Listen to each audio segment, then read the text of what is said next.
मंगलम भगवान वीरो मंगलम गौतमौगणि मंगलम कुंद कुंदार्यो जैन धर्मोस्तु मंगलम सर्वमंगल मांगल्यम सर्वकल्याणकारकम प्रधानम सर्वधर्माणां जैनम जयतु शासनम जैनम जयतु शासनम। वीतरागी देव शास्त्र निमित्त कारण के दो भेद हैं। कौन कौन से? कौन कौन सा होता है? उदासीन और प्रेरक। उदासीन का दूसरा नाम क्या है? निष्क्रिय निमित्त। प्रेरक निमित्त का दूसरा नाम क्या है? परिभाषा याद हो गई? परिभाषा इच्छा रहित एवं क्रिया रहित द्रव्यों की निमित्तता को कौन सा निमित्त कहते हैं? उदासीन निमित्त। और प्रेरक निमित्त किसे कहते हैं? इच्छा सहित एवं क्रिया सहित द्रव्यों की निमित्तता को प्रेरक निमित्त कहते हैं। कल इसकी चर्चा विस्तार से हुई थी। अभी कल तो सिद्धांत समझाया था, आज उसका थोड़ा सा प्रैक्टिकल की बात है। क्या फायदा हुआ इसे पढ़ने से? उदासीन निमित्त और प्रेरक निमित्त पढ़ने से क्या फायदा हुआ? आखिर फायदा भी तो कुछ हुआ कि ऐसे ही चर्चा हुई केवल? उससे क्या लाभ होगा? उदासीन तो समझ में आता ही है सीधा सीधा, लेकिन प्रेरक निमित्त में ऐसा लगता ही है बिल्कुल अपने को कि ये इसके बिना काम हो सकता ही नहीं। बिजली के बिना पंखा चल सकता ही नहीं। हवा है ना, हवा वायु, पवन यदि ना होए तो ध्वजा कैसे है फहरे? ये तो प्रैक्टिकल लगता है नहीं? इससे ऐसा लगने लगता है मानो हवा प्रेरक निमित्त होने से ध्वजा को हिला रही है। और अपन बोलते हैं कि प्रेरक जो निमित्त है वो कुछ करता ही नहीं है क्या नहीं? प्रेरणा कोई काम आती ही नहीं है। अपनी चर्चा यहां तक हुई थी कल। तो अपन करें विचार, ध्वजा हवा के बिना फैर सकती है कि नहीं फैर सकती? कि ध्वजा फैर रही है इसलिए आरोप आया है हवा पर, हवा के कारण नहीं फैरी है। यदि हवा के कारण ध्वजा हिलती हो, फैरती हो, तो फिर बिल्डिंग को भी हिलना चाहिए। हवा के कारण, क्योंकि हवा हिलाने वाली प्रेरक निमित्त है ना, तो हवा ने ध्वजा को तो फहरा दिया, लेकिन जिस डंडे पर है उस डांडे को, उसको क्यों नहीं हिलाती? कि साहब थोड़ा बहुत डंडा भी हिल रहा है, तो वो जहां है, जहां लगा है, वो उसको क्यों नहीं हिलाते हैं? अब तो समझ गए? वो याद है पुरानी बात। जलने योग्य पदार्थ को जलाने में निमित्त अग्नि है, अग्नि नहीं जलाती है, जलने योग्य पदार्थ जलते हैं। ऐसे हिलने योग्य पदार्थ स्वयं अपनी योग्यता से हिलते हैं और निमित्त में हवा होती है। अब तो समझ में आ गया? इससे फायदा क्या निकलेगा? अरे रे जीव मात्र एक हिलते हैं, हिलने में निमित्त होते हैं, और एक हिलने में कुछ नहीं करते। दो प्रकार के निमित्त हैं, उदासीन और प्रेरक। केवल इतना तो बताना है कि एक क्रिया करते हैं और एक क्रिया नहीं करते हैं, इतना तो बताना है। लेकिन कार्य करने में प्रेरक निमित्त भी कुछ नहीं करते। बराबर? अब इसको अपन देखते हैं। इसको जानने से क्या फायदा होगा कि यदि प्रेरणा से काम होने लगे तो फिर तो कोई मोक्ष में नहीं जा सकेगा। मोक्ष में नहीं जा सकेगा, क्योंकि विश्व में सबसे ज्यादा प्रेरणाएं, सबसे ज्यादा प्रेरक टेलीविजन से लेकर के मनुष्यों तक 99% ही प्रेरणा करते हैं। खाओ पियो। सांख्य मत, इसका नाम है सांख्य मत। भारतीय दर्शनों में 6 दर्शन हैं और 6 दर्शनों में एक सांख्य दर्शन है। सांख्य वो कहता है कि खाओ पियो न ऐश करो, यही सुख है, निमित्तों से ही सुख होता है, ऐसा बोलता है वो। उसका तो ऐसा कहना है कि आने वाला कल किसने देखा है, इसलिए उधार का घी पियो। उधार का की समझ में, माने भले ही पैसा कर्जे से ले लो आप, लेकिन खाओ पियो ना, एंजॉय करो बस। Do drink and marry and enjoy, ये सांख्य मत का स्लोगन है, समझ में आया ना। डू ड्रिंक है ना और क्या, eat drink marry and enjoy, बस हो गया काम खत्म, सारा जगत का सुख हो गया। यदि निमित्तों से सुख माने, निमित्तों की प्रेरणा से काम माने, तो फिर केवल ज्ञान नहीं होगा, राग से वीतरागता नहीं होगी, क्योंकि राग के ही प्रेरक प्रसंग हैं। देखो निमित्तों को कर्ता मानने में कितनी दिक्कत आती है, फिर वीतरागता नहीं होगी, केवल ज्ञान नहीं होगा। आगे समझ में आया? प्रेरक प्रेरणा में एक बहुत प्रैक्टिकल बात कहते हैं। यदि मैं आज ये बात कहूं कि सभी लोग हाथ ऊंचे करो, आज से पूजा करना आप लोग सब, और कदाचित मेरे प्रवचन से प्रभावित होगा, सब हाथ खड़े कर दें, पूरे माहौल बन जाए इधर एकदम कि ठीक है आज से हम पूजा करेंगे, आपने बहुत बढ़िया समझाया। मैं घर तो क्या जा पाऊंगा, यहां से उठना भी मुश्किल पड़ेगा मुझे। थोड़ी देर बाद ही 10-25 लोग आ जाएंगे, पंडित जी आपकी वाणी का प्रभाव बहुत है और आपने आज पूजा में लगा दिया, बहुत अच्छा किया, लेकिन रात्रि भोजन का भी बोलो आप। तीसरा बोलेगा पंडित जी आप बोल दो, हमारी चप्पल क्यों ले जाते हैं लोग। चौथा बोलेगा कि पंडित जी आप बोल दो तो हमारे यहां जोरदार मंदिर बन जाए, आपके बोलने से पैसा नहीं ये क्या हुआ, प्रेरणा देने वाला तो फंस गया। यदि प्रेरणा से काम होने लगे तो जो प्रेरणा देने वाला है वो तो कभी तरेगा ही नहीं, अब मुक्ति कभी होनी ही नहीं है, नहीं। इसलिए प्रेरणा का काम नहीं है। प्रेरक प्रसंग, जो प्रेरक निमित्त है, ये केवल उपचार मात्र है। उपचार माने यथार्थ नहीं है, केवल इतनी बात है कि ये झंडियां हिल रही हैं, बस इतना ही बताना है और इससे ज्यादा कुछ नहीं है। नहीं, हिल अपनी योग्यता से रही है, वायु कुछ नहीं कर रही इसमें, पंखा कुछ नहीं कर रहा है इसमें, क्योंकि नहीं हिलने योग्य खंबा आदि है वे नहीं हिल रहे हैं। देखो ट्यूबलाइट नहीं हिल रही है, मेरे दर्शन समझ में आया। माने प्रेरक और उदासीन दोनों वास्तव में कार्य करने में तो उदासीन ही हैं, ये इसमें बात हुई। अच्छा हुआ ना, अपनी प्रेरणा से काम नहीं होता। इससे और भी सुनो, हमें किसी की प्रेरणा की भी जरूरत नहीं है। कोई प्रेरणा देगा तो मोक्ष होगा, प्रेरणा दे तो वीतरागता हो, प्रेरणा हो तो हमारा राग मिटे, प्रेरणा देवे तो वीतरागता हो, ये भी नहीं रहा।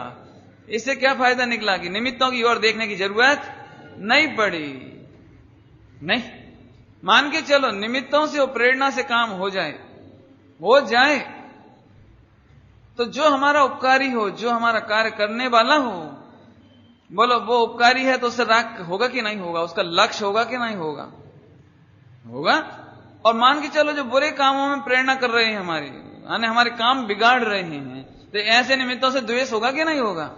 तो एक निमित्त हमारे को अच्छे काम में प्रेरक हो रहा है और एक 99 व्यक्ति हमारे लिए गलत काम के लिए प्रेरणा दे रहे हैं, अर्थात निमित्त बन रही है। प्रेरक माने निमित्त बन रहे हैं। हाँ, तो आप बताओ, हम अच्छों को जानेंगे तो राग होगा कि नहीं होगा, और बुरे को जानेंगे तो द्वेष होगा कि नहीं होगा, होगा। तो फिर वीतरागता कैसे होगी, और फिर राग द्वेष होगा तो ये तो यथार्थ हुआ ना, सच्चा हुआ ना। जो हमारा बैरी उससे द्वेष करना बुरा कहां है, और जो हमारा हित करने वाला है उससे राग करना बुरा कहां है। आप बताओ, सोचो जरा शांति से, क्यों है बताओ, नहीं है तो राग द्वेष करना पड़ेगा, और राग द्वेष होगा तो वीतरागता नहीं होगी, तो फिर मोक्ष नहीं होगा। लेकिन जिनवाणी कहती है प्रेरक निमित्त उपचार मात्र है, कोई भी निमित्त तेरा भला बुरा करने में समर्थ नहीं है। कोई भी निमित्त तुम्हारा भला बुरा करने में निमित्त नहीं है। प्रेरक तो है कि प्रेरक तो कहा जाता है नहीं। तो इससे वीतरागता हुई। पारसनाथ भगवान के ऊपर कमठ के जीव ने उपसर किया, लेकिन भगवान जानते थे, दिगंबर मुनिराज जानते थे पारसनाथ कि ये मेरे ऊपर कुछ नहीं कर रहा है, ये मुझे किंचित मात्र भी रागी द्वेषी नहीं बना सकता, ये मेरे को किंचित मात्र भी दुखी नहीं कर सकता। ख्याल में आया? ऐसा जानने के कारण वे प्रफुल्लित, अपने में दत्त चित्त, उसका लक्ष्य नहीं किया, ये कमठ उपसर्ग क्यों करता है? लक्ष्य ही नहीं किया कि क्या बोलता है, कितने पत्थर पटकता है, लक्ष्य ही नहीं किया तो बीतरागी रहे तो केवल ज्ञान हो गया, हो गया ना? हा। अभी ध्यान से सुनना, मान के चलो वो परिणाम बिगाड़ने में समर्थ हो जाता, होता तो फिर इनकी बीतरागता हो सकती थी, इनको तो द्वेष होना ही था, है? लेकिन वे जानते हैं कि मैं स्वयं क्रोध रूप परिणाम हूं तो ये निमित्त है। ये मूल वाक्य है, ध्यान रखना, मैं क्रोध रूप परिणाम हूं तो ये निमित्त है, ये निमित्त कुछ कर नहीं सकता। इसीलिए उन्होंने क्या किया कि अपनी पूरी ताकत, पूरा उपयोग कंसेंट्रेट करके अपने में लगाया, और परिणाम है निकला कि ज्ञायक रूप रहे, ज्ञायक रूप रहे, ज्ञान रूप परिणमते रहे, ज्ञाता दृष्टा तो रहे, जानते देखते तो रहे, परंतु किंचित मात्र भी क्रोध रूप राग रूप परिणमित नहीं हुए, परिणाम में निकला केवल ज्ञान हो गया। कल रात्रि की भाषा में यदि अपन कहें, क्रोध प्रत्यय तो क्रोध स्वभावता है ना। अभी देखो ये, इससे क्या हुआ, अब हमें 4 कसायों का अभाव हो गया, 4 कसाय का अभाव हो गया। यदि निमित्त से कुछ काम होए, निमित्त से कुछ काम होए, मेरा बुरा होए तो क्रोध आए बिना नहीं रहेगा, और निमित्तों से मेरा भला होए तो उससे मान आए बिना।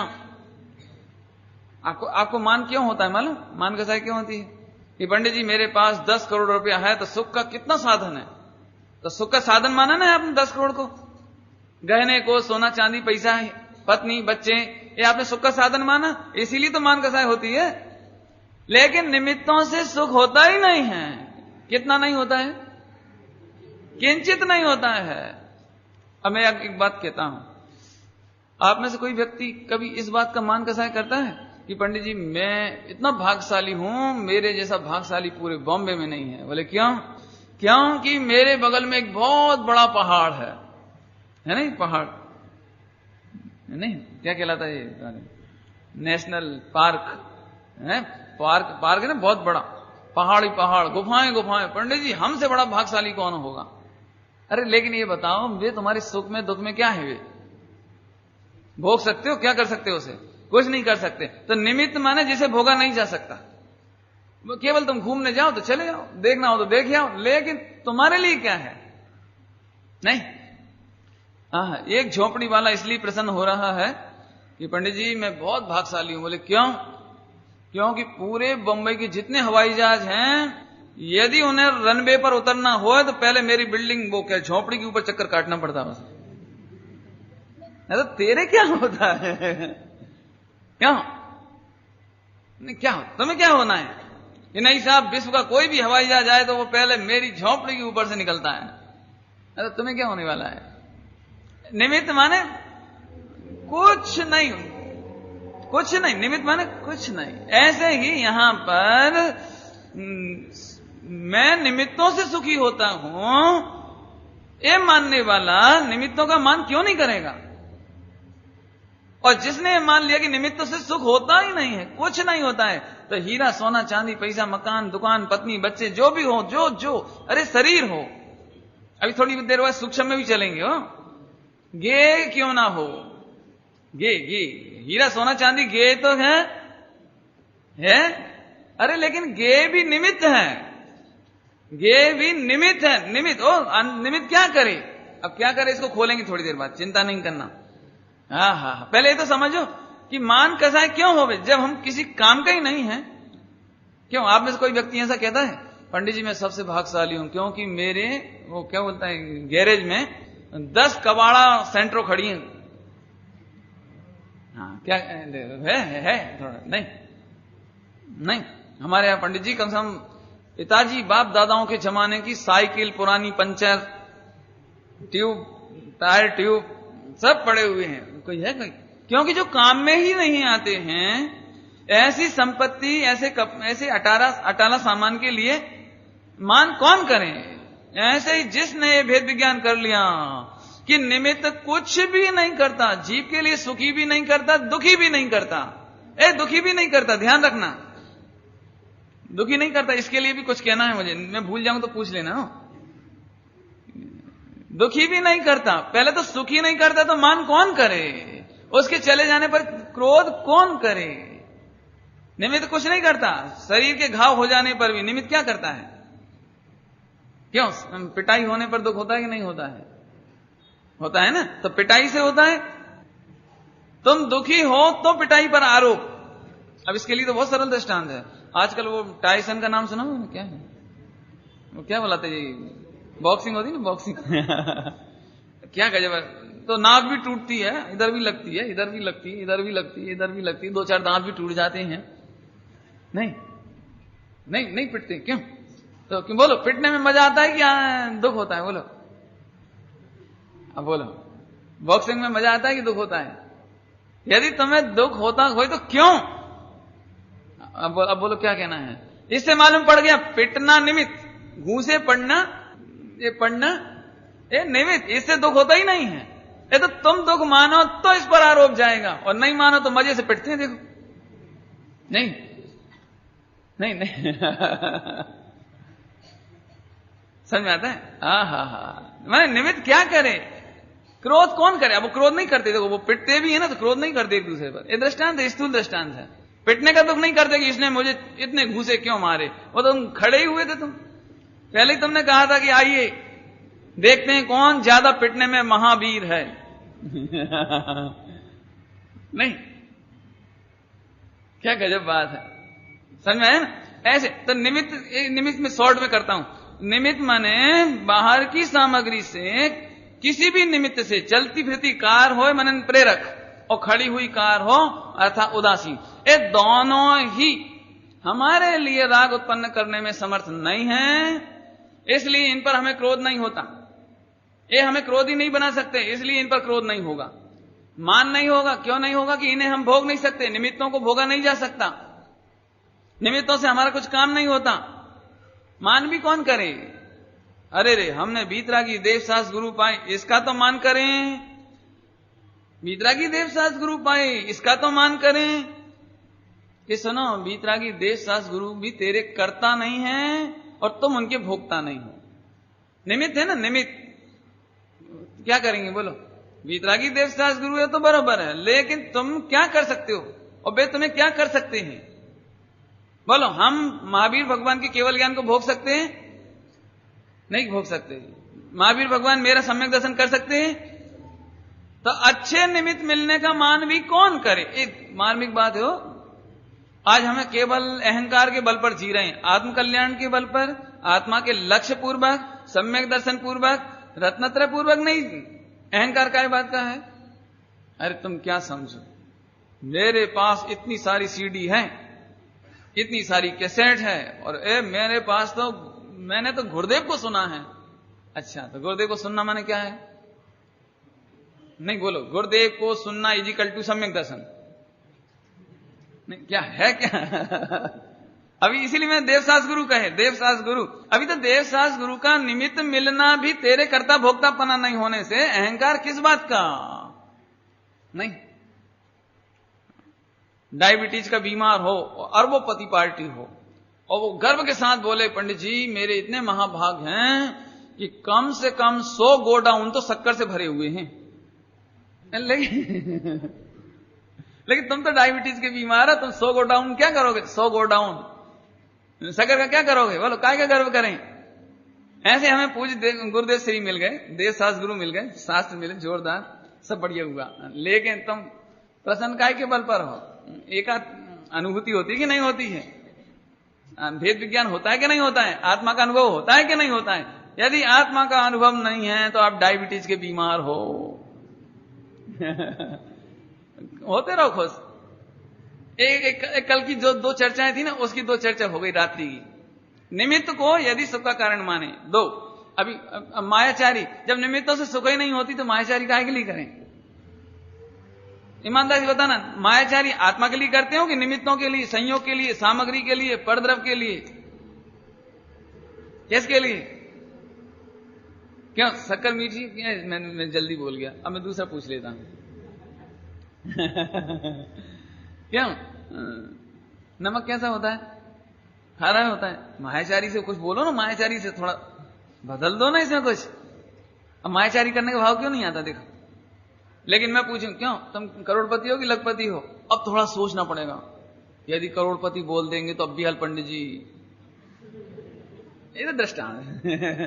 कहीं मांगने लगे तो, या कहीं इनकम टैक्स का ऑफिसर बैठा होगा और उसे मालूम पड़ गया कि मैंने तो लाख की रिटर्न भरी है, अब क्या होगा? अब क्या होगा? अब मायाचारी करनी पड़ेगी। लेकिन मायाचारी किसके लिए की? आत्मा के लिए कि संयोग निमित्त। लेकिन जब खबर पड़ जाए कि निमित्त से मुझे सुख ही नहीं होता, कौन इनकम टैक्स चुराए, कौन नंबर 2 करे, जो है सो जायरात। ये तो दृष्टांत हो, अब थोड़े में काम चला रहे हैं पर माया कौन करे और लोभ कौन करे? बोलो, लोभ कौन करे? क्यों समुद्र का खारा पानी पी लेते हैं? नहीं, भर भर के नहीं पीते। तो आप क्या कल्पना करोगे? हे भगवान, मैं चाहता हूं कि समुद्र के किनारे मेरा मकान बनी। लोभ, लोभ, काय का लोभ? इतना पानी, अरे लेकिन इतना पानी तुम पियोगे? नहीं पिएंगे। तो लोभ कौन करे? ऐसे ही निमित्तों से सुख नहीं होता तो लोभ कौन करे? अब फिर से सुनो, निमित्त किंचित मात्र भी तेरे सुख दुख के कर्ता नहीं है। अभी सुख के कर्ता नहीं है, इसलिए निमित्तों के वियोग में क्रोध नहीं होता, निमित्तों के संयोग में मान नहीं होता, निमित्तों को बनाए रखने के लिए माया नहीं होती, और निमित्त चाहने का लोभ नहीं होता। 4 कसाय का अभाव हो गया। और यदि निमित्तों को कर्ता माने तो 4 कसाय का अंत नहीं हो सकता। और हो जाए तो आप करके बताओ, प्रैक्टिकल।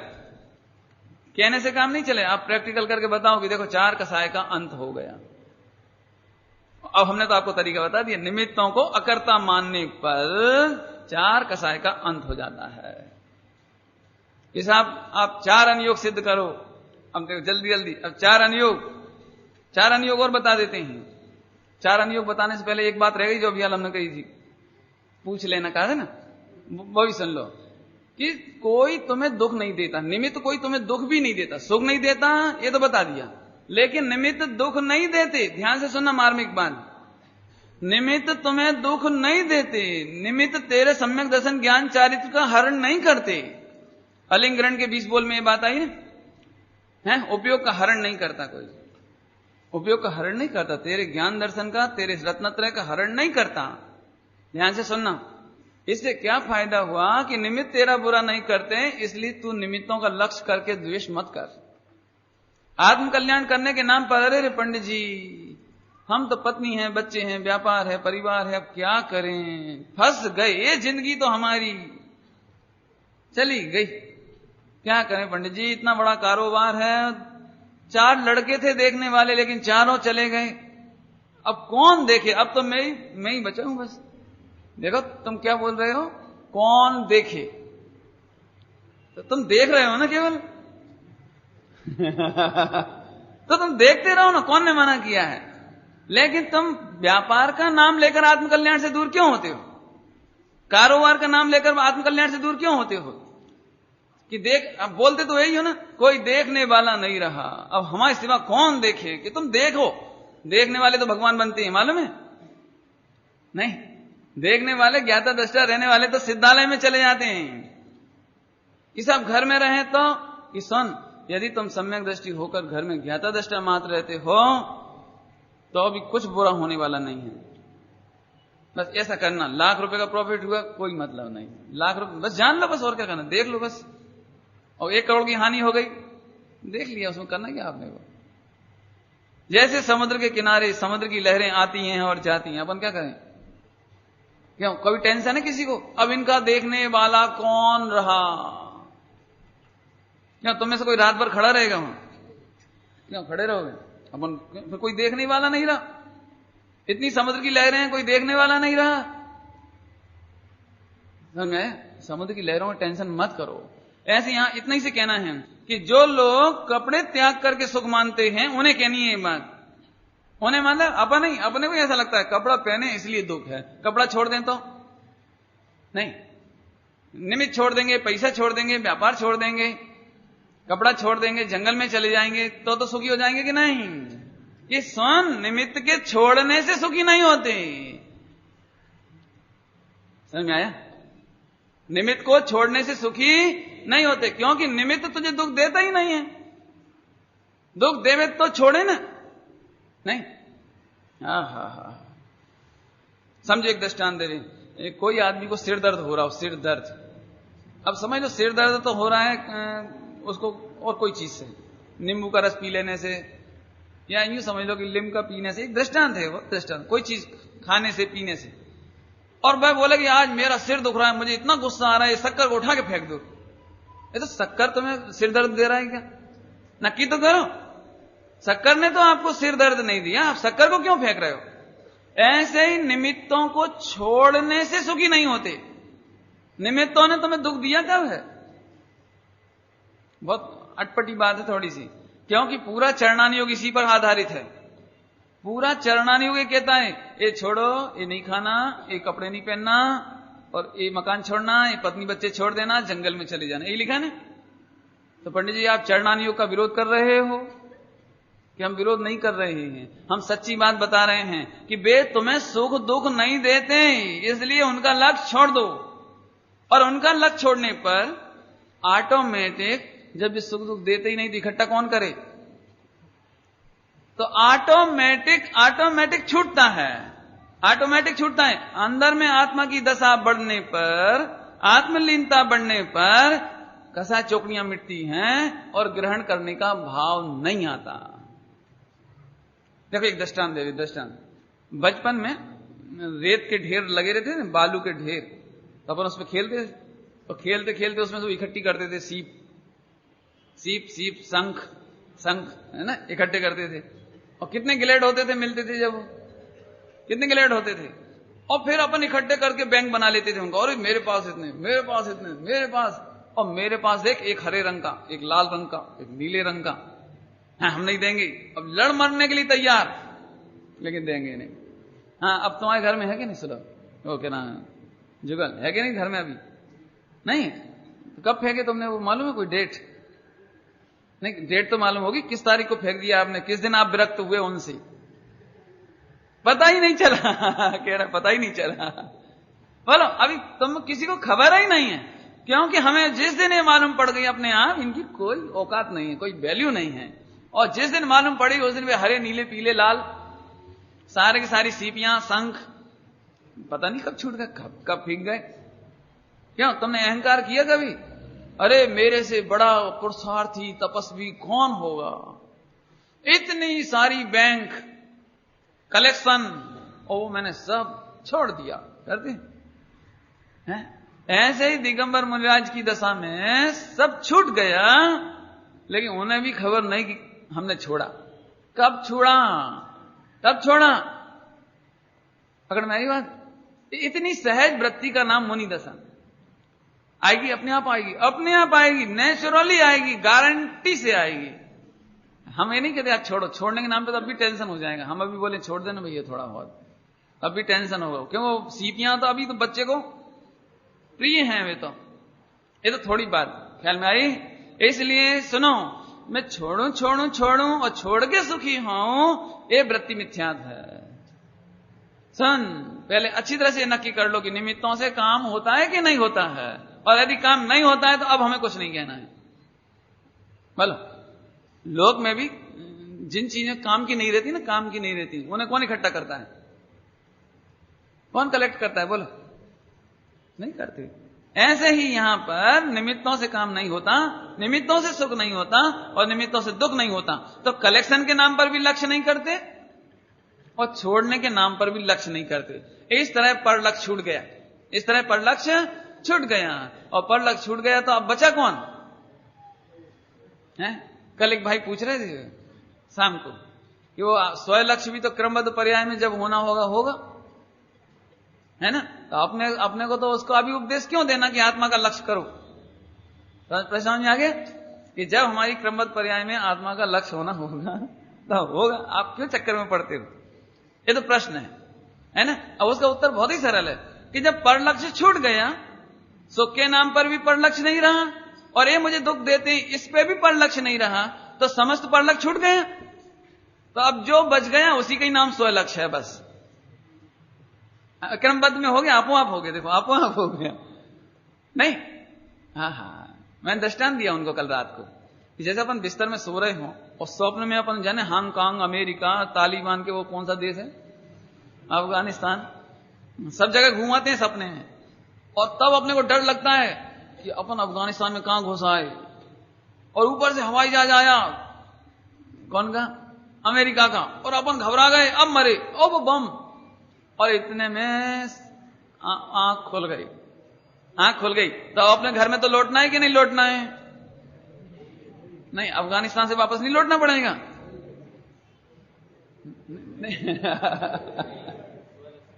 कि गए कहां हैं, गए कहां थे? इसलिए समस्त पर लक्ष्य छूटा, तो हमने देखा हम अपने बिस्तर में ही हैं, नहीं सुरक्षित ही हैं। ऐसे ही अरे आज तक तुमने सुख का नाम लेकर निमित्तों की फौज जुटाई थी, पैसा, मकान, दुकान, ये वो, स्वर्ग, नरक, देव, मनुष्य, है ना, सुख के नाम पे जुटाए थे ना निमित्तों को, निमित्त के नाम पे जुटाए थे नहीं सबको। आहा, और दुख के नाम पे तो किसी को दूर करना चाह रहे थे, है ना, ऐसे हुआ था। लेकिन अब मालूम पड़ा कोई सुख देता नहीं और कोई दुख देता नहीं। सच्ची बात है, कोई दुख देता नहीं हो। दुखी होना हो तो आप ही खुद दुखी होते रहो बैठे बैठे, नहीं, खुद ही होते रहो, दुखी करने वाला कोई नहीं है, नहीं। हा हा हा, देखो आपको दुखी होना हो तो बहुत है, तुम एक काम करो, आज 25 रोटी खाऊंगा मैं, ऐसे कल्पना करो, अब 25 आप खा नहीं पाओगे, अब दुखी बस। तो करना क्या है? दुख देने कोई आदत थोड़ा ही है। एक वैज्ञानिक नमक के ऊपर ये अनुसंधान कर रहा है 1 करोड़ बरस से, दृष्टांत है। 100 बरस से भी करे तो कोई आश्चर्य नहीं, और 10 बरस से भी करे तो कोई दिक्कत नहीं। नमक पर ये आविष्कार करने के चक्कर में है कि मैं नमक को शक्कर में कन्वर्ट करूंगा। हाँ बोलो भैया, इसे दुख देने कौन आ रहा है रोज के रोज? नहीं ऐसे आपको दुखी होना हो तो आप करते रहो उल्टे सीधे अनुसंधान, कोई दिक्कत नहीं। निमित्त से सुख होगा, निमित्त से सुख होगा, बस करते रहो। और निमित्त से सुख होता नहीं है तो आप दुखी होते बस, नहीं। हाँ हाँ हाँ, अब तो समझ में आया, दुखी कोई करता नहीं है। अब ये बात मालूम पड़ने पर किसी का भी लक्ष्य छूट गया, सुख के नाम पर भी और दुख के नाम पर भी, पर का लक्ष्य छूट गया। अब हम तो अपने में थे ही, सुख स्वरूपी तो थे ही, सुख स्वभावी तो थे ही, हमें कुछ करना नहीं था। ऐसा जानते से बस हो गया, सब सम्यक दर्शन हो गया, आत्मा का आनंद हो गया। ये है बेसिक। एक्चुअली लोग देखो, मैं एक काम की बात कहता हूं आपको, गुरुदेव श्री पर कई लोग आरोप लगाते हैं, मैं स्पष्ट ही कहता हूं आपको, यहां तक कि मोक्षु लोग भी आरोप लगाते हैं कि गुरुदेव श्री ने ध्यान का प्रकरण नहीं लिया। मैं आपको जानबूझ के कह रहा हूं, ये बात खुल करके कह रहा हूं कि मोक्षु लोग भी ध्यान केंद्र और ये नहीं, ये तो पैसा लूटो योजना है बस, कैसे भी कोई शिलान्यास कराओ, किसी से उद्घाटन कराओ, बस 2-5 लाख रुपए आ गए, बस खुश। लेकिन मैं आपको सच कहता हूं, मैंने पिछले साल भी ये बात कही थी कि गुरुदेव श्री की संस्कृति के विरुद्ध नहीं जाना चाहिए, पद्धति के विरुद्ध नहीं जाना चाहिए। गुरुदेव श्री कहते थे, ध्येय के निर्णय में जितनी ताकत लगेगी, ध्येय का जितना नक्की होगा उतना ध्यान ऑटोमेटिक आपो आप होगा। जिसे ध्येय की खबर नहीं है, निवात्मा का ध्यान करें ना, तो तरंग है, तरंग, कल्पना तरंग है ना, श्रीमद जी ने कहा ना, तरंग है, कोई कुछ होने वाला नहीं है, खबर ही नहीं। जिस चीज को हम जानते नहीं, ध्यान क्या करोगे? क्या ध्यान करोगे बोलो? कैसे करोगे बोलो? इसलिए उन्होंने ध्येय का निर्णय कराने में ताकत लगाई, क्योंकि अनादि काल से जीव ने ध्यान का नाटक अनंत बार किया, तपस्वी होने का नाटक किया, लेकिन ध्येय की खबर नहीं थी। इसलिए गुरुदेव श्री ने 3 लोग क्या कहें, एक अद्भुत उपकार किया है, वो ध्येय का नक्की कराना। इसलिए अब आपको लग रहा होगा, कल हमारे पास प्रश्न भी आया कि ये निमित्त उपादान इतना नहीं पड़े तो काम चल सकता है कि नहीं चल सकता?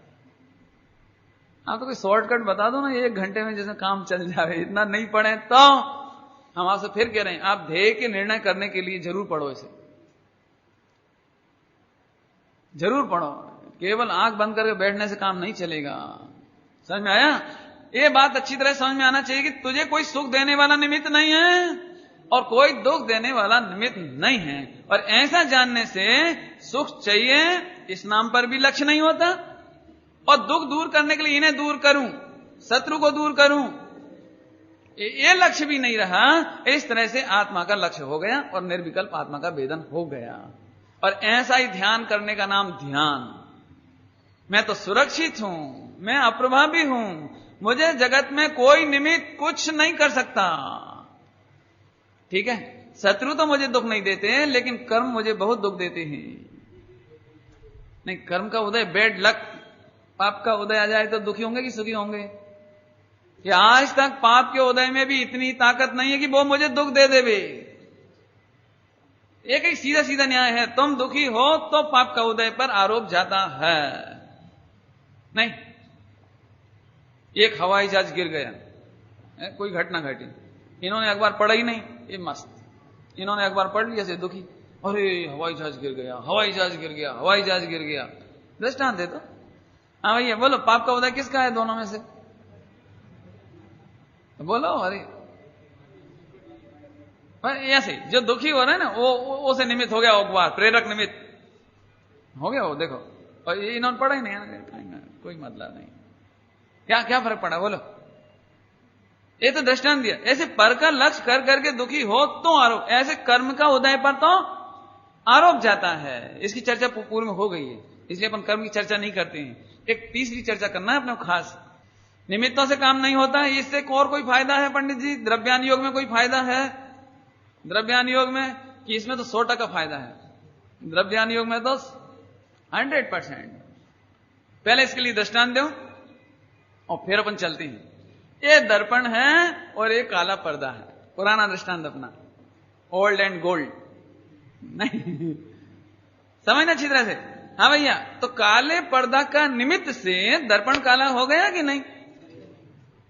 बड़ी जल्दी पढ़ लिया आपने निमित्त वाला। नहीं तो कैसा दिख रहा है? काला दिख रहा है कि सफेद? दर्पण काला दिख रहा है, तो दर्पण कितना % काला हो गया? नहीं सही सही बोलो, झूठ नहीं बोलो, कितना %? अच्छा, ऊपर ऊपर काला नहीं हुआ कि अंदर अंदर नहीं हुआ? अरे ठीक ठीक से देख के बोलो, पूरा का पूरा काला दिख रहा है। हम बोलो। अच्छा चलो पर्दा हटा देते हैं, पर्दा छोड़ो। एक बंद कमरे में, बंद पैक कमरे में धूप अंधेरा, उस समय दर्पण कैसा है? कैसा है बोलो? यदि इतना सा आप समझ जाओ तो सम्यक दर्शन हो जाए आपके पास। इतनी सीधे बातें ही उसमें है क्या? अब हम आपसे पूछते हैं, पूरे कमरे का अंधकार दर्पण को काला करने में समर्थ है क्या नहीं? बोलो बोलो। देखो, काला अंधेरा, अंधेरे के निमित्त से दर्पण काला नजर आता है, अंधेरे के निमित्त से दर्पण काला नजर आता है, लेकिन दर्पण का किंचित अंश भी काला नहीं हुआ। समझ आ गया? ऐसे ही भगवान आत्मा पूर्ण शुद्ध है, निर्मल है एकदम, असंख्यात प्रदेशी आत्मा, ज्ञायक ज्ञायक ज्ञायक ज्ञायक, और मोह राग देश पर्दा पर्दा, उसके निमित्त से यहां ज्ञान में झलकते हैं। कौन झलकता है? मोह राग द्वेष। और तुम्हें ऐसा लगता है कि दर्पण काला हो गया, यहां कैसा लगता है कि मोही रागी द्वेषी।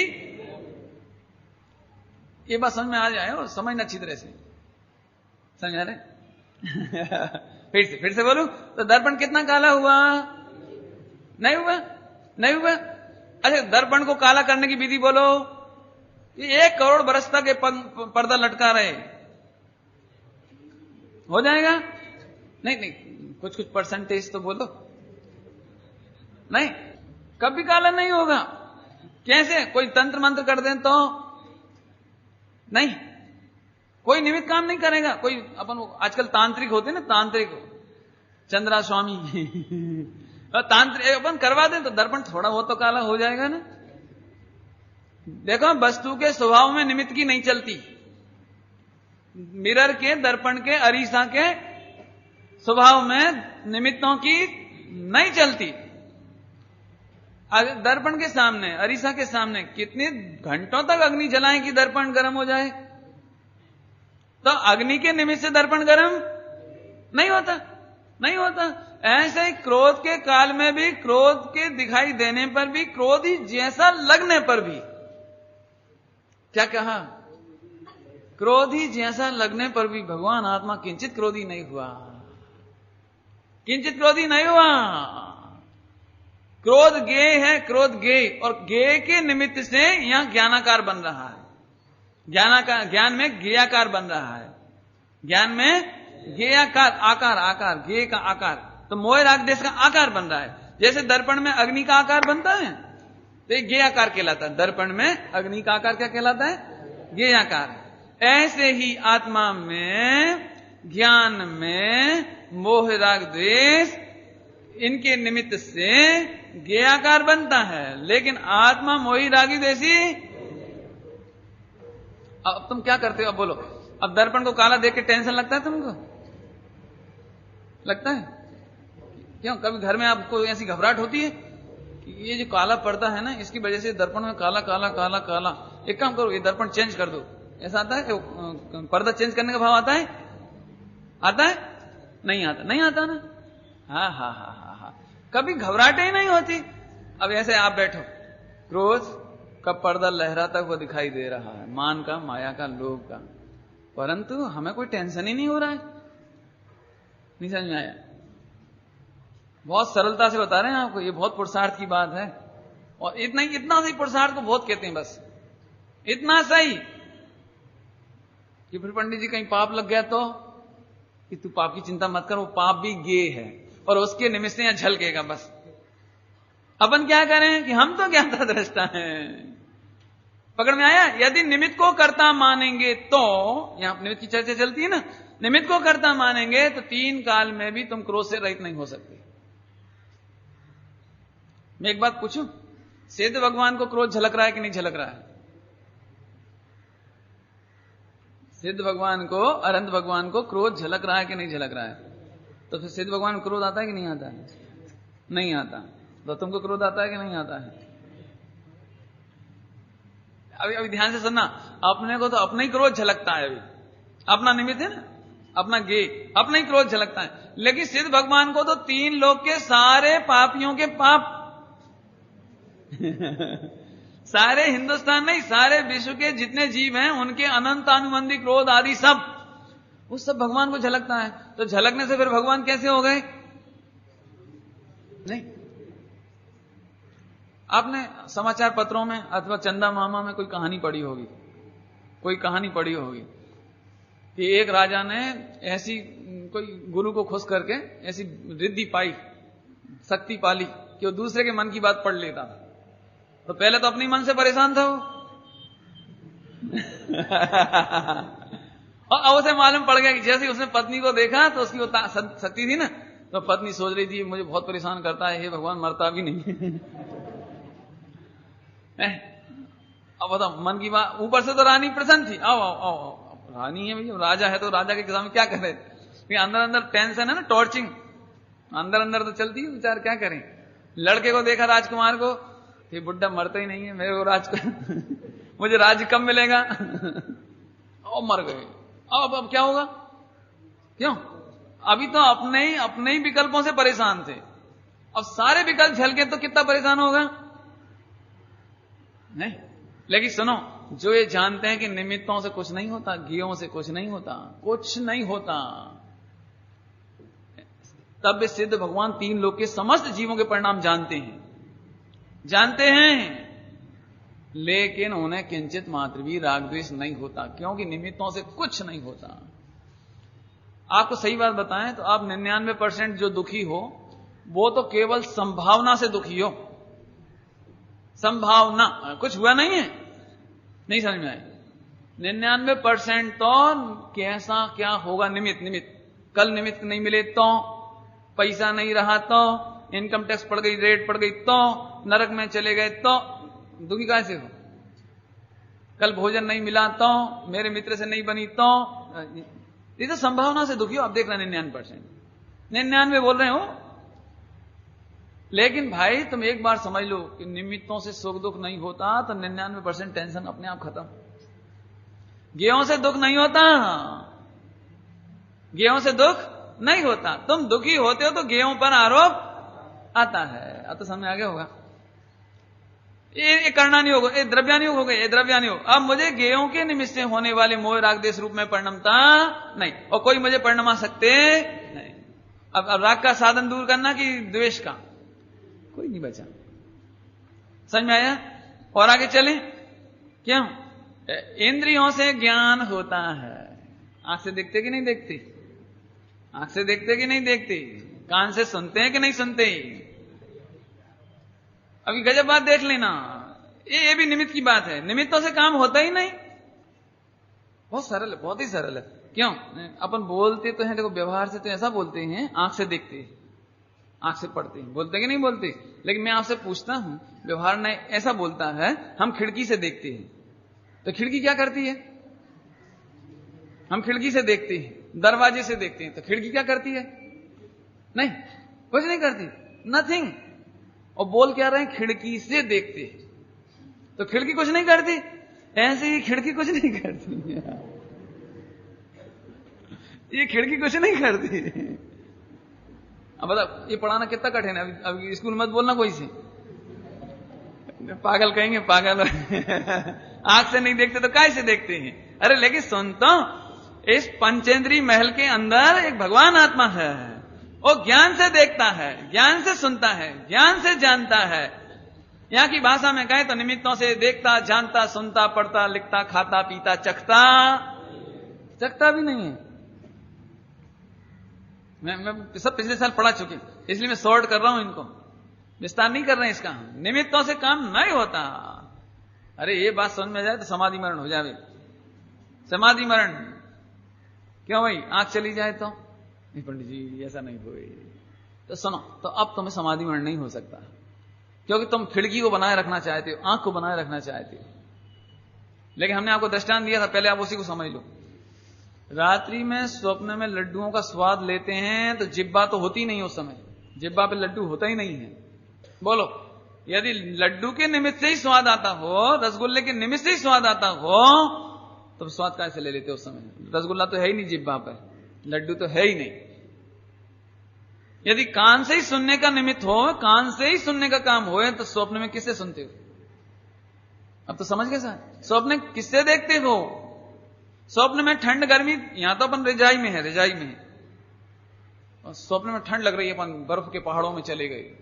हाँ, स्किन तो यहां है, तुम्हें ठंड गर्मी का ज्ञान कैसे हो रहा है? अब तो समझ में आया? इससे सिद्ध हो गया ये 5 इंद्रिय शरीर से कुछ भी काम नहीं होता। देखो, सरासर उल्टा लगेगा जगत को, जगत तो विश्वास ही नहीं करेगा। सुनो, जैसे स्वप्न में दृष्टांत दिया हमने, ऐसे ही दिगंबर मुनिराजों के शरीर पर उपसर्ग होने पर भी बहुपसर्ग कर्ता के प्रति भी क्रोध नहीं, क्योंकि हमें मालूम है जैसे वो रात का स्वप्न है, जैसे वो रात का स्वप्न है, और ऐसे जागती आंखों का स्वप्न है, लेकिन स्वप्न नहीं है। इस शरीर से कुछ भी नहीं होता। सही में ये बात समझ में आ जावे ना, सारी अज्ञानता, सारी दुख दूर हो जावे जगत की। नहीं, कोई बात नहीं, वो होगा नहीं, होगा ही नहीं, संसार खाली नहीं हो जाएगा। अभी संसार खाली नहीं होना, चिंता नहीं करना, अपन निकल चलो। हाँ, अरे अभी इसमें तो क्या कहें, ये बात समझते से ही चरणानुयोग हो गया, चरणानुयोग। क्योंकि कपड़ा पहनने के नाम पर कितना पाप होता है, कमाने के नाम पर कितना पाप होता है। ऐसे कपड़े पहनो, ऐसे पहनो, ऐसे प्रेस, ऐसे क्रीच, ऐसे कलफ, जाने कितना, ये चरणानुयोग नहीं हुआ। लेकिन जब हमें मालूम पड़ गया इससे सुख नहीं होता, होता ही नहीं, होता ही नहीं। और आत्मा इनसे राग द्वेष रूप भी परिणमित नहीं होता, और इनसे सुख रूप भी परिणमित नहीं होता। ये आत्मा के किसी काम के नहीं है ना। अभी निमित्तों के लिए ना, गेहूं के निमित्त से तो कुछ होता ही नहीं है। स्पर्शन इंद्रिय से कुछ होता नहीं है, दृष्टांत दिया ना अभी। चखने से, आज खाने पीने के जितने प्लान बन रहे हैं, ये चरणानियोग का विरोध है। और इसी में पूरा टाइम ये खाओ, ये बनाओ, ये खाओ, ये बनाओ, चाहे होटल का खाओ, या घर का खाओ, रात को खाओ, दिन को खाओ। लेकिन जब ये खबर पड़ जाए इस जीव को कि जिब्बा इंद्रिय से स्वाद लेता ही नहीं हूं, लेता ही नहीं हूं, हाँ, अब बोलो, अब कौन पाप करेगा? देखो, द्रव्यानुयोग तो बता ही दिया था अभी, द्रव्यानुयोग भी बताया था। और इसी द्रव्यानुयोग की छाया की तरह चरणानुयोग आ गया। क्योंकि जब ये मालूम पड़ा कि मैं जिब्बा से चखता नहीं हूं, जिब्बा से ज्ञान करता ही नहीं हूं, जिब्बा बिल्कुल खिड़की की तरह है, आता है? जिब्बा से स्वाद आता है कि नहीं आता है? नहीं। 2 रसगुल्ले हैं, 2 रसगुल्ले, और 1 रसगुल्ला खाया, खूब मजा आया, ठीक है, व्यवहार है। अभी दूसरा रसगुल्ला खाएंगे तो आनंद आएगा कि नहीं आएगा पहले ही जैसा? कि अब सुनो, पहले एक शर्त लगाते हैं हम कि दूसरा रसगुल्ला खाते समय, पहला रसगुल्ला खाया तो बिल्कुल आनंद आया, दूसरा खाने के लिए बढ़ाया हाथ और मुख में रखा, इतने में ही तुम्हारा बच्चा, आपका पिताजी एक्सीडेंट में शिकार हो गए, टेलीफोन आया, अथवा घर में आग लग गई, या इनकम टैक्स की रेट पड़ गई। हाँ, अब बोलो, दूसरे रसगुल्ले का स्वाद बोलना भैया। क्यों? जिब्बा से स्वाद लेते हो ना तुम, तो जिब्बा के निमित्त से स्वाद आता है ना, तो रसगुल्ला तो मौजूद है और जिब्बा भी मौजूद है। क्या बात है, स्वाद क्यों नहीं आ रहा है?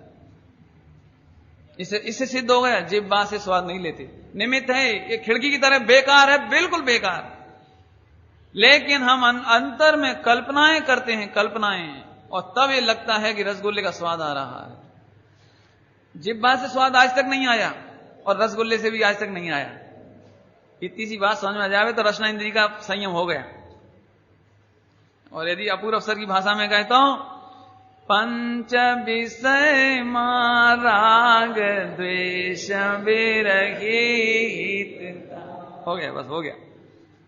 हमने आपको इसलिए मैं दोनों संधि बता रहा हूं कि लोगों को ऐसा ना लगे कि ये केवल कोरा द्रव्यान योग है, ऐसा नहीं है। एक निमित्त के सच्चे ज्ञान होने पर चारों अनुयोग प्रकट होते हैं, चारों। चढ़ना योग आ गया, देखो अभी इतनी जल्दी आपको समझ में नहीं आएगा, आप घर जाके होमवर्क करना इस पर कि वास्तव में जिब्बा से स्वाद नहीं आता।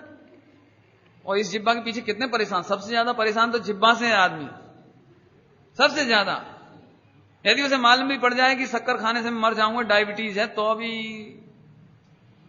पंडित जी कभी कभी तो छूट दो, क्या करेगा बताओ? होटल में खा ले वे, रात में खाए, दिन में खाए, और नए नए प्रयोग नहीं। बहनों को पूछो तो नए प्रयोग, खिचड़ी बच गई, थोड़े बेसन में घोल दी, भजिया बनाया, हाँ अब क्या स्वाद आया? न्यू स्वाद नहीं, न्यू टेस्ट, थोड़ा ये डालो, थोड़ा मिर्ची डालो, थोड़ा नमकीन, धनिया, ये वो, अब देखो क्या स्वाद। रोज नए टेस्ट के एक्सपेरिमेंट। अरे लेकिन स्वाद लेते ही नहीं है। अब ये बात समझ में आए तो संयम आएगा, थोड़े में बहुत समझना इसमें। 5 इंद्रियों में लगाना, देखने का, आंख से देखते ही नहीं हो, आंख से नहीं देखते, देख लेते हैं, आंख से देख लेते हो, बोलो। आंख से तो हम ये देख रहे हैं कि इतना सा हवाई जहाज उड़ रहा है, इतना सही है। अब ज्ञान में दिख रहा है पूरा, तो फिर ज्ञान सच्चा हुआ कि आंख सच्ची हुई? बोला पंडित जी, हम तो सरासर कान से प्रवचन सुन रहे हैं। सुन रहे हो? नहीं सुन रहे, प्रवचन नहीं सुन रहे कान से।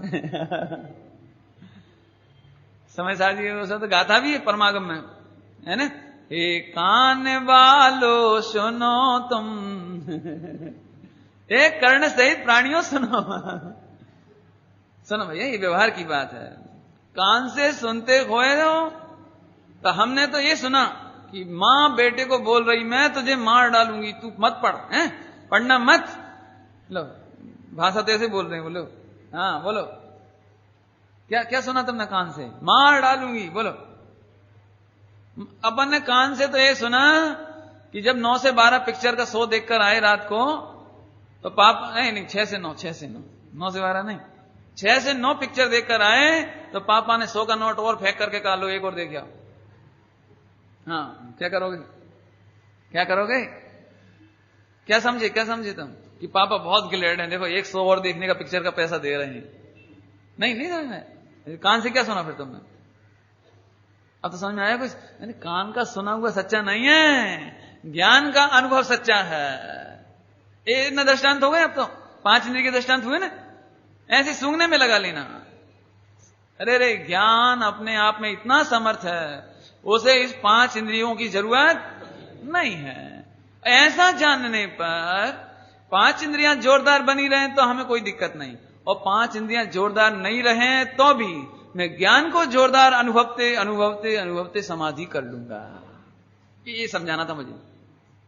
ज्ञान को जोरदार समझते समझते अनुभवते अनुभवते। क्या जरूरत है, बोलो बोलो।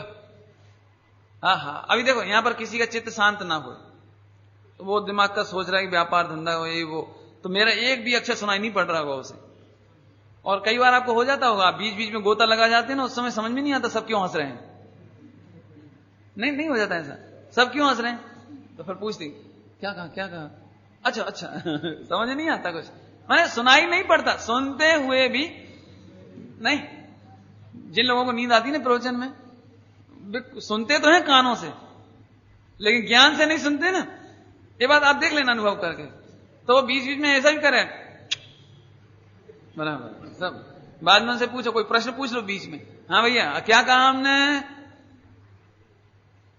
खबर न थी। और नहीं तो मुझे कहेगा कि मेरे को सब समझ में आ रहा है लेकिन कह नहीं सकता। हाँ, भाव भाषण तो हो रहा है पंडित जी, बिल्कुल सीधा अंदर जा रहा है, लेकिन होता है देख लेना, आप करके देखना उसमें क्या है। मेरा मतलब यह है कि इससे सिद्ध हुआ कि 5 इंद्रिय आत्मा के लिए कुछ भी नहीं है। तो अभी तक की चर्चा में तो अपन ने बाहर को भी लपेटा था, अब तो ये कह रहे 5 इंद्रियां कुछ नहीं है। और थोड़ा सा और अंदर जाके देखें तो क्रोध मान माया लोभ विकारी भाव वे भी निमित्त हैं, वे भी कुछ नहीं करती। अभी बताया था। इसको समय सार जी की भाषा में कहें तो ज्ञायक में गे कृत अशुद्धता नहीं होती, ज्ञायक में गे कृत अशुद्धता नहीं होती। क्या मतलब कि मोह राग देश क्रोध मान माया लोभ होने पर भी वो ज्ञायक भगवान को प्रभावित नहीं करता, उसको अशुद्ध नहीं करता। ठीक है, अरे इतनी आज का चर्चा समझ में जाए तो सम्यक दर्शन गारंटी से हो जाएगा, कोई है ही नहीं, कुछ बकाया ही नहीं बचता कुछ। हाँ भैया, अशुद्ध हो के नहीं, अशुद्ध पर हो के नहीं। और आगे चलें, अशुद्ध मोह राग देश आदि अशुद्ध भाव होने पर भी तुम अशुद्ध हो के नहीं। मोह राग देश हो रहा हो तो, क्रोध हो रहा हो तो क्रोधी है कि नहीं। अब जो अपने को क्रोधी अनुभव रहे हों वे निमित्त को कर्ता मानते हैं। भले गुरुदेव को सुना हो या आपने, और भले अभी मेरी प्रवचन में हाजी हाजी कह रहे हो, बिल्कुल पंडित जी हम तो शुद्ध हैं, लेकिन आपको क्रोध को देख देखकर टेंशन हो रहा हो, विकल्प हो रहा हो, और आत्मा भगवान आत्मा को सुरक्षित भूल गए हो, ज्ञान को भूल गए हो, तो आपने निमित्त को कर्ता मान लिया। मैं इसलिए जानबूझकर कह रहा हूं, फीलिंग की बात है, फीलिंग की, क्योंकि अभी मुख से तो किसी से भी खिलवा लो तो यही कहेगा निमित्त कर्ता नहीं है, लेकिन फीलिंग में तो यही लगता है पंडित जी एक बात बताओ, जब ज्ञान स्वतंत्र है तो मुझे क्रोध आता ही क्यों है। ये इतनी मरी भाषा में बोल रहे हैं, इसको ऐसा लग रहा है कि पंडित जी ज्ञान भगवान तो ठीक है, लेकिन फिर बात क्या है, जैसे टायर की हवा नहीं निकल जाती ऐसी फीलिंग क्यों है तुम्हारी। ऐसे गरजती हुई फीलिंग होनी चाहिए, गरजती हुई कि क्रोधाधिक है लेकिन मैं क्रोधी नहीं हूं, क्योंकि क्रोध के निमित्त से जानने में आने पर भी गे कृत माने क्रोध कृत अशुद्धता ज्ञायक में नहीं होती, अर्थात ज्ञायक तो अक्रोधी अकसाई ज्ञायक भगवान है। ऐसी फीलिंग का नाम सम्यक दर्शन। तो साहब फिर हम खूब क्रोध करें कि तुम्हें समझ में ही नहीं आया प्रवचन अभी तक समझ में ही नहीं आया, समझ में आया। हा ऐसी गजब बात है। तो निमित्त से होता नहीं है, प्रेरणा से भी होता नहीं है। ऐसा जानने पर बिल्कुल टेंशन खत्म। टेंशन एक आचार्य परमेष्टि और उनके सामने इतने सारे शिष्य, गे मात्र है। शिष्यों के अकल्याण होने पर भी गुरु का कुछ नहीं बिगड़ेगा, और सारे शिष्यों का मोक्ष हो जाए तो अभी गुरु का कुछ फायदा होने वाला नहीं है। गे है बस गे। हाँ, अब बोलो गुरु को अहंकार मान कसाय कितनी होए, बिल्कुल नहीं हो। क्यों? और क्रोध कितना होए, क्यों? तुम ठीक से पढ़ना मन नहीं करते हो, क्रोध कितना होए, इसलिए नहीं होता। वे गे हैं और मेरे में कुछ कर सकते नहीं है। सब तरफ से लगाना। और यदि मान चलो आचार्य के सिर पर यह जिम्मेदारी हो कि मैं इनका प्रेरणा करने वाला हूं, मैं इनको सुधारने वाला हूं, मैं इनको मोक्ष में पहुंचाने वाला हूं, अरे रे ये मोक्ष में चला जाए, इसके परिणाम नहीं बिगड़ जाएं, इसको सुधारो, इसको देखो, तो फिर आचार्य परमेष्टि का क्या होगा? इससे एक नुकसान होगा। चरणानियों की बात चल रही है, तो फिर एक नुकसान होगा कि फिर कोई आचार्य बनने के लिए तैयार नहीं होगा। और फिर इसका नुकसान ये होगा कि साधकों को कोई निर्देशक नहीं मिलेगा, साधकों को सिर पर छत्र छाया नहीं मिलेगी गुरुओं की, और इससे ये नुकसान होगा कि मोक्ष मार्ग। लेकिन धन्य है वे आचार्य परमेष्टि, धन्य है उपाध्याय और साधु परमेष्टि, धन्य है वे साधक जो निमित्तों को किंचित भी करता नहीं मानते। मारीची अपना भला करे तो ठीक और नहीं करे तो ठीक। आदिनाथ भगवान का कुछ नहीं बिगड़ता। इससे क्या फायदा हुआ? इससे एक फायदा और हुआ, एक फायदा और बताता हूं आपको। जैसे आजकल कोई कोई कोचिंग सिस्टम होते हैं ना, कोचिंग, जैसे मान चलो लोकल एग्जाम हो 8th 9th की, लोकल एग्जाम हो 9th की, तो मास्टर कहता है तुम चिंता नहीं करो, बस ट्यूशन की फीस देते रहो, हमें तो पास करने की जिम्मेदारी हमारी है क्योंकि लोकल एग्जाम है, बाद में हम पेपर आउट करा देंगे, ज्यादा हो तो घर में लिखवा देंगे तुमसे, और फिर नंबर तो मुझे ही देने, मैं दे दूंगा। ध्यान से सुनना, जो मास्टर शिष्यों की, स्टूडेंट की जिम्मेदारी ले लेता है पास करने की, तो उस स्टूडेंट का विकास नहीं हो सकता, क्योंकि वो स्टूडेंट अब मास्टर के भरोसे बैठा है। ऐसे ही यदि शिष्य मोक्ष मार्ग में गुरु के अधीन हो जाए, क्योंकि हमारे गुरु बहुत सबसे बढ़िया हैं, उपकारी हैं, तारणहार हैं, और वे सबको तार देंगे, इसलिए अब हम तो चिंता रहित आराम से सोएंगे, अब तो गुरु की जिम्मेदारी है बस। तो मोक्ष मार्ग में जो स्वाधीन पुरुषार्थ होना चाहिए वो समाप्ति हो जाएगा। माने एक पॉइंट नहीं, इतने लाभ हैं निमित्तों को अकर्ता मानने में। शिष्य के लिए गुरु निमित्त, लेकिन अकर्ता, करेंगे कुछ नहीं, तुम्हें करना पड़ेगा।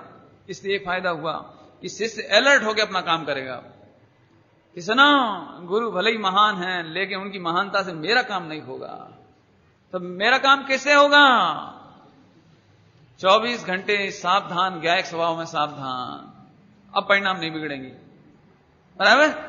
इस तरह से निमित्तों को अकर्ता जानने पर लाभ ही लाभ है। ये अपन ने निमित्तों की अकर्तत्व का 5वां नंबर था ना, इसकी चर्चा के पॉइंट ले लिए सारे, अभी और बताएंगे, है ना। अभी इसमें बहुत अच्छे अच्छे पॉइंट हैं, लेकिन अभी टाइम हो गया है, इसकी चर्चा यहीं रोकते हैं। अभी अकर्तत्व की चर्चा और करेंगे अपन। अभी हम तो ये चाहते हैं, क्योंकि गुरुदेव श्री ने पूरे जीवन निमित्तों की अकर्ता बने, कहीं से प्रवचन किया हो, कोई ग्रंथ, कोई गाथा, निमित्तों को अकर्ता सिद्ध किया, तो अपन उन सबके लाभ देख रहे हैं, है ना। उन सबके पॉइंट्स से कितना लाभ हो सकता है वो देखा अपन ने। अब इसकी चर्चा 4 अनियों की रह गई थोड़ी सी, वैसे तो इशारे में आ गई, द्रव्यानियोग आ गया, चरणानियोग आ गया, और आप कहो तो 1 मिनट में पूरा कर देते हैं, कोई दिक्कत ही नहीं है उसमें। नहीं, जिन्होंने पिछले साल सुना है उन्हें तो एकदम इजी। देखो, द्रव्यानियोग सिद्ध हुआ निमित्तों का कर्ता मानने में, और चरणानियोग भी हो गया, संयम आया, भी 2 हो गए। ऐसे ही ऐसे जीव को जब निमित्त कुछ बिगाड़ते ही नहीं, उनका लक्ष्य नहीं करते, तो परिणाम कैसे होंगे? ये करणानियोग हो गए। परिणामों का माप बताने वाला, परिणाम सुधर गए, क्योंकि अब राग देश नहीं रहा, तो परिणाम सुधरे, ये करणानियोग हो गया। उसका फल बताने वाला, ये करणानियोग हो गया। और अब एक बात सुनो, कोई मेरे ऊपर बहुत क्रोध करता हो, लेकिन मैं निमित्त को अकर्ता मानता हूं, ये क्रोध करने वाला मेरा भला बुरा नहीं करता, ऐसा जानकर मैं ज्ञाता दृष्टा रहता हूं और किसी का जवाब नहीं देता हूं, तो आप क्या करोगे? प्रशंसा करोगे, अरे पंडित जी गजब हो गया, इतने लोगों ने गालियां दी, इतने लोगों ने पत्थर मारे, इतने लोगों ने बुरा भला कहा, नहीं पंडित जी तो बहुत भैया बिल्कुल गुस्सा नहीं हुए, तो प्रशंसा होगी। ये प्रथमानियोग हो गया। निमित्त कुछ नहीं बिगाड़ते। एक पारसनाथ मुनिराज तपस्या में लीन हैं, निमित्त कुछ नहीं बिगाड़ते, मैं गायक हूं, गायक की दृष्टि हुई, ये द्रव्यानियोग है ना। क्रोध रूप परिणमित नहीं हुए, क्यों नहीं हुए? क्योंकि निमित्त कुछ बिगाड़ते नहीं, तो उसका लक्ष्य करें, क्रोध क्यों करें? ये चरणानियोग। और परिणाम, इसने मेरा भला बुरा नहीं किया, तो रागदेश रूप परिणमित नहीं हुए, तो परिणामों में संभाव, ऐसा परिणाम का ज्ञान कराने वाला करणानियोग।